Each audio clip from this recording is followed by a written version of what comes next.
एक प्रेमिका अपने हाथों में मेहंदी सजाए, आंखों में आने वाली जिंदगी के हजारों सपने लिए अपने प्रेमी को अपना हमसफर बनाने के लिए कोर्ट पहुंची।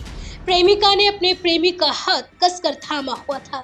उसकी दिल की धड़कनें तेज चल रही थी। उसके चेहरे पर खुशी भी थी और एक अजीब सा डर भी।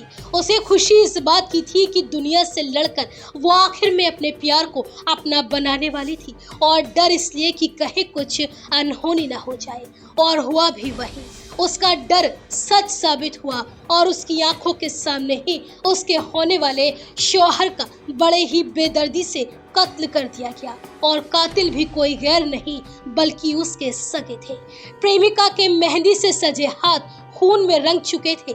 वो खून से लथपथ हो चुके अपने प्रेमी से लिपटी थी। वो चीख रही थी, चिल्ला रही थी कि कोई मेरे प्यार को बचा लो, लेकिन कोई आगे नहीं आया। और फिर एक बार मोहब्बत हार गई। एक इंसान को इंसान से मोहब्बत करने की सजा मिली। ये सजा सिर्फ मोहब्बत करने की नहीं बल्कि अलग बिरादरी में किसी से और से प्यार करने की थी। यह कहानी है उत्तर प्रदेश के बुलंदशहर जिले की, जहां बीते 30 सितंबर को कोर्ट मैरिज करने के लिए पहुंचे नाइफ नाम के युवक की चाकुओं से गोदकर बड़ी ही बेरहमी से उसकी प्रेमिका की आंखों के सामने हत्या कर दी गई। इस वारदात की अब एक एक परतें खुलती जा रही हैं, और इसके पीछे का जो सच सामने आ रहा है वो वाकई रोंगटे खड़े कर देने वाला है। बुलंदशहर के मोहल्ला नरसला घाट का रहने वाला नाइफ अपनी ही पड़ोस में रहने वाली तस्मिया से मोहब्बत करता था।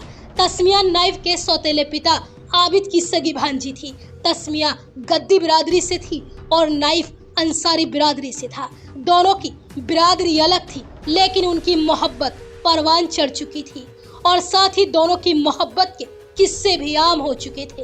लेकिन दोनों के ही परिवार उनकी मोहब्बत के खिलाफ थे, जबकि नाइफ और तस्मिया को एक दूसरे से अलग होना नामंजूर था।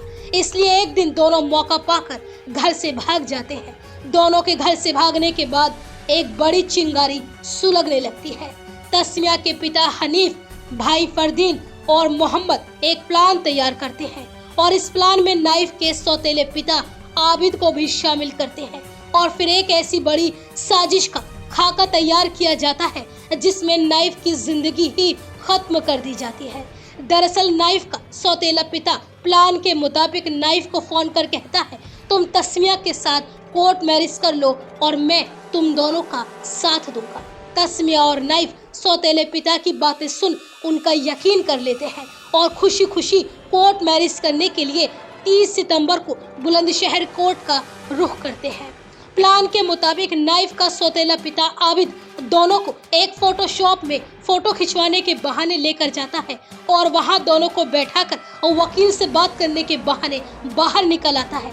इधर नाइफ और तस्मिया पिता आबिद के प्लान से बेखबर अपनी नई जिंदगी की शुरुआत से बेहद खुश हो रहे होते हैं। नाइफ तस्मिया का हाथ पकड़कर कहता है कि बस कुछ देर की बात है, फिर हम दोनों हमेशा हमेशा के लिए एक हो जाएंगे और हमें कोई जुदा भी नहीं कर पाएगा। उधर पिता आबिद तस्मिया के पिता हनीफ और दोनों भाइयों मोहम्मद और फरदीन को दोनों की लोकेशन दे देता है। अभी फोटोशॉप में तस्मिया और नाइफ बैठे ही थे कि तभी एक बाइक पर सवार होकर हनीफ अपने दोनों बेटों के साथ फोटोशॉप पर एंट्री लेता है।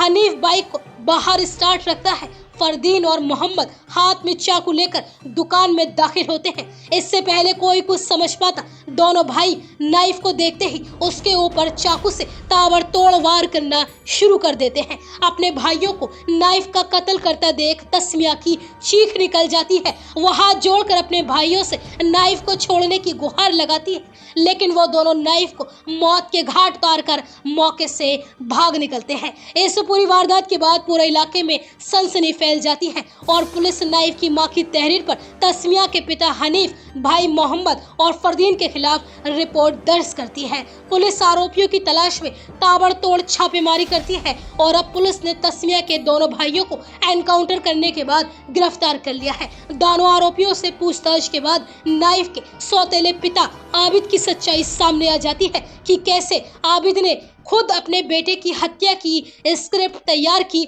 और बहाने से उन्हें कोर्ट में बुलाया और फिर उनका कत्ल करा दिया। फिलहाल पुलिस ने नाइफ हत्याकांड का खुलासा करते हुए दोनों आरोपी भाइयों और आरोपी सौतेले पिता आबिद को गिरफ्तार कर लिया है और तस्मिया के पिता हनीफ की तलाश में जुट गई है और साथ ही इस पूरे मामले की अभी भी पुलिस गहनता से जांच कर रही है और माना जा रहा है कि इस हत्याकांड में अभी और नाम उजागर हो सकते हैं। फिलहाल इस पूरे खुलासे के बाद हर कोई हैरान है कि कैसे दो परिवारों ने मिलकर अपनी झूठी शान के खातिर दो प्यार करने वालों को हमेशा हमेशा के लिए जुदा कर दिया। इन दोनों का जुर्म सिर्फ इतना था कि उन्होंने मोहब्बत में सब जायज समझा, लेकिन अफसोस इन दोनों परिवारों का झूठा मान इनकी सच्ची मोहब्बत पर भारी पड़ गया।